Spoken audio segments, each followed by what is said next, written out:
दौरान प्रदेश में पश्चिमी विक्षोभ सक्रिय है, जिसकी वजह से कई हिस्सों में बरसात तो कई में बूंदाबांदी हो रही है। कुछ हिस्सों में बर्फ इतनी जबरदस्त पड़ी है कि सोनालिया धोरों पर बर्फ की सफेद चादर बिछ गई।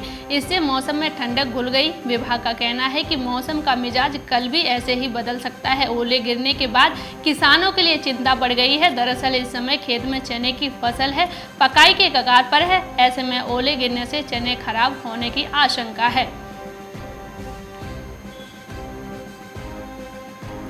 बरेली में पाम ऑयल के दाम ऊपर चढ़ने से एक तरफ जहां आम आदमी की हालत खस्ता है, वहीं कन्फेक्शनरी उत्पादों का भी दम फूल रहा है। साबुन उत्पादकों पर भी इसका असर पड़ रहा है। उधर प्लास्टिक पाउच और गत्तों के दाम बढ़ने से पैकेजिंग में भी कारोबारियों को अधिक पैसे खर्च करने पर मजबूर होना पड़ रहा है। पाम फैटी ऑयल की कीमत इन दिनों 78 रुपये चल रही है। जीएसटी जोड़कर ये 90 रुपये के आसपास पड़ रहा है। 3 महीने पहले तक इसकी कीमत मात्र 46 रुपये थी।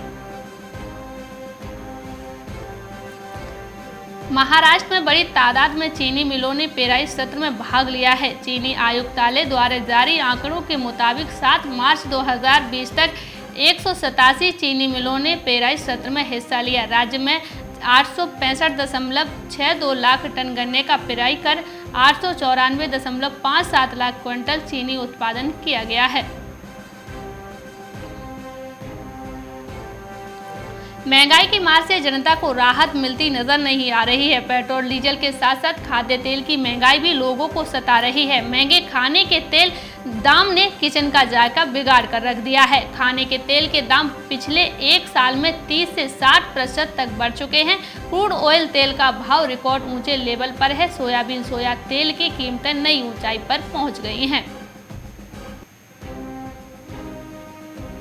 रांची राज्य सरकार ने न्यूनतम समर्थन मूल्य एमएसपी पर धान खरीदी का लक्ष्य बढ़ा दिया है। अभी तक ये लक्ष्य 4.5 लाख क्विंटल था, लेकिन अब इसे बढ़ाकर 5.5 लाख क्विंटल कर दिया गया है। सरकार ने किसानों से धान खरीदी की तय सीमा भी हटा दी है। अब किसानों के पास जब तक धान रहेगा वे बेच सकेंगे, लेकिन सबसे बड़ी चिंता की बात यह है कि सूबे के साथ जिलों से धान खरीदारी की रफ्तार काफी कम है। वैश्विक बाजार में चीनी का उत्पादन घटने और कीमतों के तेज होने से निर्यात की संभावनाएं बढ़ी हैं। पिछले कई साल से मंदी के दौर से गुजर रहे घरेलू चीनी उद्योग के लिए यह अच्छा मुनाफा माना जा रहा है। निर्यात बढ़ने से चीनी के भारी स्टॉक में कुछ कमी आने से घरेलू बाजार में भी कीमतों में सुधार हो सकता है। इससे गन्ना किसानों का बकाया भुगतान करने में सहूलियत मिलेगी। सिद्धार्थनगर में मशरूम की खेती की तरफ किसानों का रुझान तेजी से बढ़ रहा है। प्रगतिशील किसान इस खेती से तो जुड़ ही रहे हैं, छोटे किसान भी मशरूम उत्पादन से अपनी किस्मत संवार रहे हैं। ये ऐसी खेती है जो परंपरागत खेती के साथ साथ की जा सकती है। कम जगह और कम लागत में अच्छी आमदनी का जरिया मशरूम उत्पादन बन रहा है। एमपी में डीजल के आसमान छूती कीमतों के कारण दालों और तेलों के दाम बढ़ने के बाद अब बारी है दूध की। दूध डेयरी व्यवसाय संघ ने 11 मार्च से दूध के दाम 2 रुपये प्रति लीटर बढ़ाने का निर्णय लिया है। हालांकि इस वृद्धि का फिलहाल पैक्ड दूध की कीमतों में असर नहीं पड़ेगा। शहर में लगभग 500 डेयरियों से प्रतिदिन 3.5 लाख लीटर दूध की बिक्री होती है। ये डेयरी संचालक पशुपालकों से अलग अलग क्वालिटी के दूध को 42 से 48 रुपये प्रति लीटर के भाव से खरीदते हैं और उसमें अपना मुनाफा जोड़कर आम लोगों को बिक्री कर देते हैं।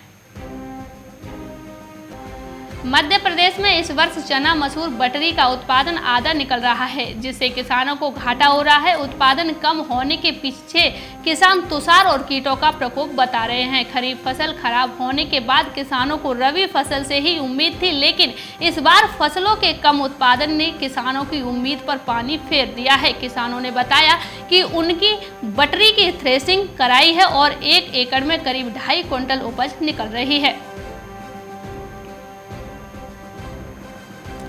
स्ट्रॉबेरी महोत्सव की तर्ज पर सिद्धार्थनगर में काला नमक चावल महोत्सव आयोजित होगा। 13 मार्च से शुरू होने वाले 3 दिवसीय महोत्सव में मुख्यमंत्री योगी आदित्यनाथ के भी शिरकत करने की उम्मीद है। राजकीय इंटर कॉलेज नौगढ़ प्रांगण में होने वाले इस महोत्सव में लोग काला नमक चावल से बने व्यंजन का स्वाद ले सकेंगे। यहाँ काला नमक धान के बीज और चावल की खरीदारी करने की सुविधा भी मिलेगी। उत्तर प्रदेश सरकार रबी विपणन वर्ष 2021-22 में न्यूनतम समर्थन मूल्य योजना के तहत किसानों से 1 अप्रैल से 15 जून तक सीधे गेहूं की खरीदी करेगी। ये खरीदी गेहूं के न्यूनतम समर्थन मूल्य 1975 रुपये प्रति क्विंटल पर होगी। एक सरकारी बयान में आज ये जानकारी दी गई है। उत्तर प्रदेश के खाद्य आयुक्त मनीष चौहान ने बताया कि इस वर्ष गेहूं का समर्थन मूल्य 1975 रुपये प्रति क्विंटल निर्धारित किया गया है। गेहूं की बिक्री के लिए किसानों को खाद्य एवं रसद विभाग की वेबसाइट पर पंजीकरण कराना अनिवार्य है, जिसकी शुरुआत कर दी गई है। मार्केट टाइम्स टीवी पर चल रहा है बूझो तो जाने क्विज कॉन्टेस्ट। अब आपके पास मौका है हर रोज इनाम जीतने का। जी हाँ, मिक्सी, ग्राइंडर, मोबाइल फोन और ना जाने क्या क्या।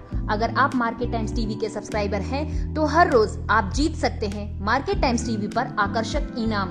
और अगर आपने मार्केट टाइम्स टीवी को सब्सक्राइब नहीं किया है तो तुरंत सब्सक्राइब करें। मार्केट टाइम्स टीवी पर चल रहा बूझो तो जाने क्विज कॉन्टेस्ट, जिसमें हम हर प्रोग्राम के अंत में पूछते हैं आपसे अर्थव्यवस्था, कमोडिटी बाजार, मंडियों का हाल, शेयर बाजार पर सवाल। सही जवाब देने वालों में से विजेता को लकी ड्रॉ के द्वारा चुना जाता है और उस विजेता को मिलता है मार्केट टाइम्स टीवी की तरफ से पुरस्कार।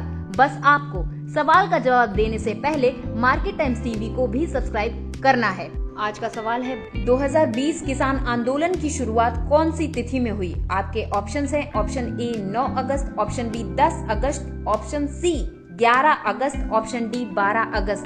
जवाब के लिए टाइप करें option A, option B, option C या फिर ऑप्शन डी। आपको मार्केट टाइम्स टीवी चैनल को सब्सक्राइब करना है और जवाब व्हाट्सएप करना है। आप जवाब व्हाट्सएप कर दें 9953882229 पर।